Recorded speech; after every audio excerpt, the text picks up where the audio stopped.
नमस्कार बंधुरा आज के आबारो चले एसेছি রান্নাঘরে। আর আজকে আমি নিয়ে এসেছি কলমি শাক। আর কলমি শাকটা একদম খুব সুন্দরভাবে সিম্পলভাবে রান্না করব, কিন্তু একটু অন্যরকম।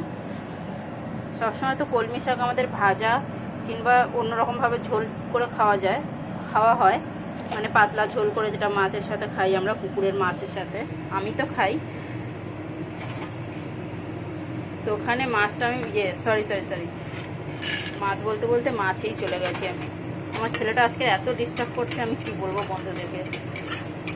তো আমি ওখানে শাকটাকে বেশ ভালো করে বেছে পরিষ্কার করে কেটে নিয়েছি, বেশ ভালো করে জল পাল্টে।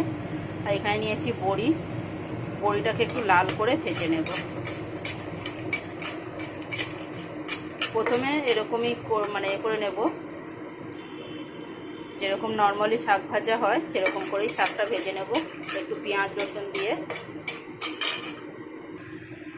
এখানে আমি বড়িটাকে ভেজে বেশ তুলে নিয়েছি। এখানে নিয়েছি একটা কাঁচা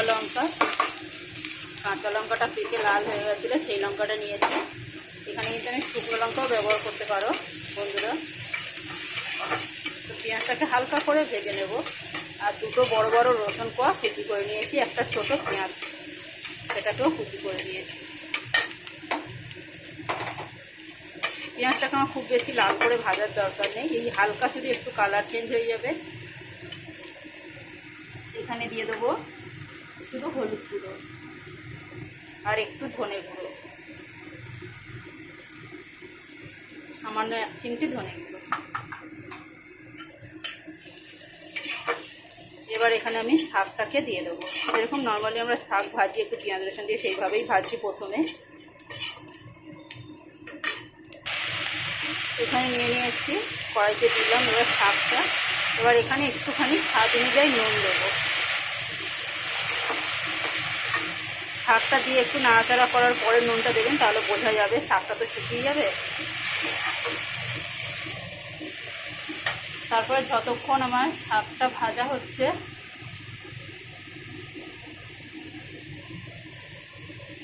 ততক্ষণে আমি একটা বাটিতে একটু গোলমরিচ, একটু চিনি স্বাদ অনুযায়ী দিয়ে 3 থেকে 4 চামচ টক দই ফেটিয়ে নেব।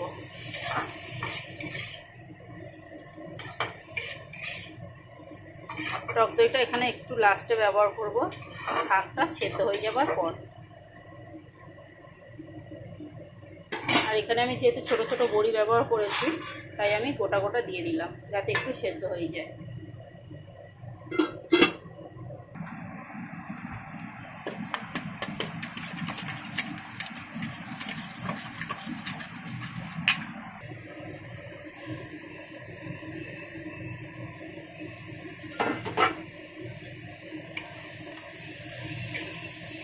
শাকের যা জল বেরিয়েছিল সেটা পুরো শুকিয়ে গেছে, এই যে। এবার একটু নাড়াচাড়া করে দিলাম। শাকটাও কিন্তু ভালোভাবে সেদ্ধ হয়ে গেছে, বড়িও সেদ্ধ হয়ে গেছে।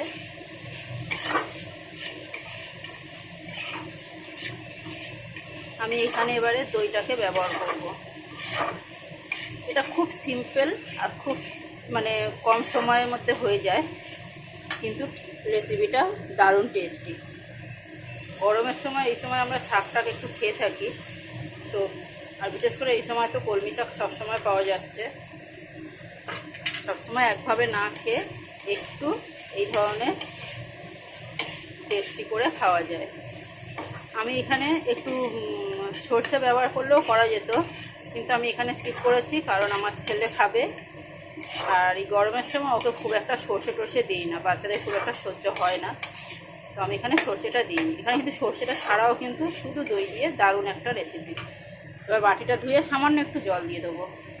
এখানে আমি বাটিটা ধুয়ে একটু জল দিয়ে দিয়েছি, এই যে। আরও 2 মিনিট একটু ফুটিয়ে নেবো, গ্যাসটাকে বাড়িয়ে দিলাম।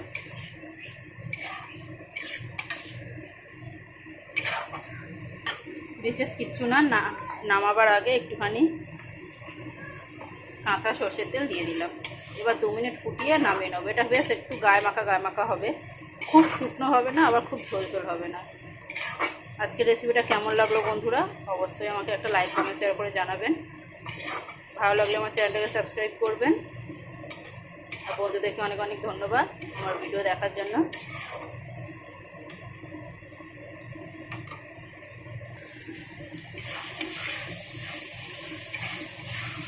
তো আমার কলমি শাকের রেসিপিটা কিন্তু একদম রেডি। আমি এবার নামিয়ে নেব। দেখুন কতটা সুন্দর লাগছে।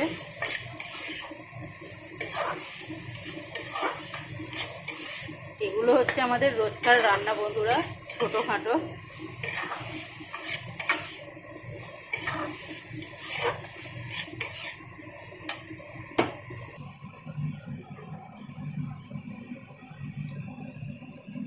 টাটা বন্ধুরা।